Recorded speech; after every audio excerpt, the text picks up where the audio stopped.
ڕێکەوتنیشی سیاسی توانی ژیانی دیموکراسی بۆ ناوچەیە بگێڕێتەوە کە هەمیشە سەرەتا بۆ پێشەنگ بۆ لە دروستکردنی دیموکراسی و لە یەکتێگەیشتن.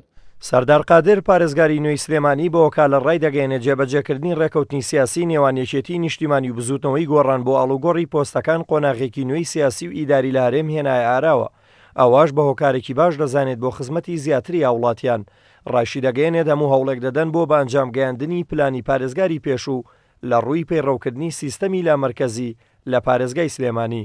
پێم وایە ئەم ڕێکەوتنە سیاسی یەکێتی نیشتیمانی کوردستان و بزوتنەوەی گۆڕان لەسەر ئاستی ئاڵۆگۆڕی ئاشتیانەی پۆستەکان ئەمە جۆرێکە لە ڕیتمی سیاسیە ئەبێ هەموو شارەکان سەیری ئەم حاڵەتە بکەن، سەیری ئەو بکەن کە ئیتر دەسەڵات ئەتوانێت بە ئازادانە بە تێگەیشتنی گشتی بە هەماهەنگی بە تێگەیشتنی گشتی بۆ پرۆژە خزمەتگوزاریەکان پێکەوە هەوڵی ئەوە بن زەمەنی تاک و ناو دەموچاوەکانە بێ بگۆڕێ زەمەنی خزمەتگوزاری و ئیشی زیاتر و ئازاری خەڵگە بێ. لەگەڵ جەنابی پارێزگاری پێشوو دکتۆر ئاسۆ باوەڕمان بەو پلانە هەبووە، نووسراومان گەیاندۆتە وەزارەتی ناوخۆی خۆمان و لە یەشەوە بۆ ئەنجومەنی وەزیران. ئێمە سلەیمانی باوەڕمان بەوەیە لامەرکەزیەتێک بۆ هەموو شارەکانی کوردستان لامەرکەزی کارگێڕی و دارایی بۆی بتوانانی بۆ هەموو شارەکان بەو داهاتانەی خۆی و حکومەتی هەرێمی کوردستان تەنیا خەریکی موچە بێ.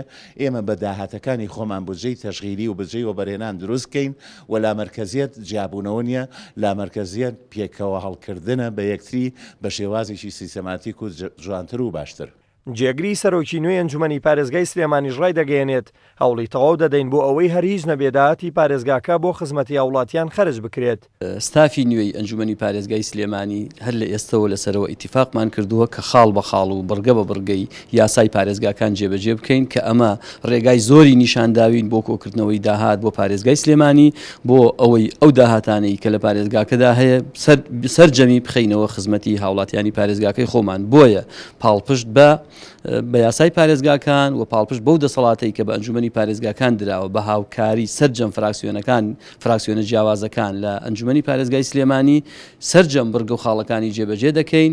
هەر کات بۆ هەر بابەتێکیش پێویستمان بە ئیرادەی گەلەکەمان هەبوو، بە ئیرادەی خەڵکی پارێزگای سلێمانی هەبوو، بەو پێوەی ئەنجومەنەکەمان متمانە پێدراوی خەڵکە دەگەڕێینەوە بۆ ئیرادەی ئەوان هەر ئەجێندایەکیان هەبێ ئەنجومەنەکەمان ئەجێندای خەڵکی پارێزگای سلێمانی جێبەجێ دەکات. فراکسیۆنەکانی ناوەنجومەنی پارێزگای سلێمانی بە گرنگیەوە دەڕوانە جێبەجێکردنی ڕێکەوتنی نێوان یەکێتی و گۆڕان بۆ ئاڵوگۆڕی پۆستەکان لە ڕۆژی 25 ئاب.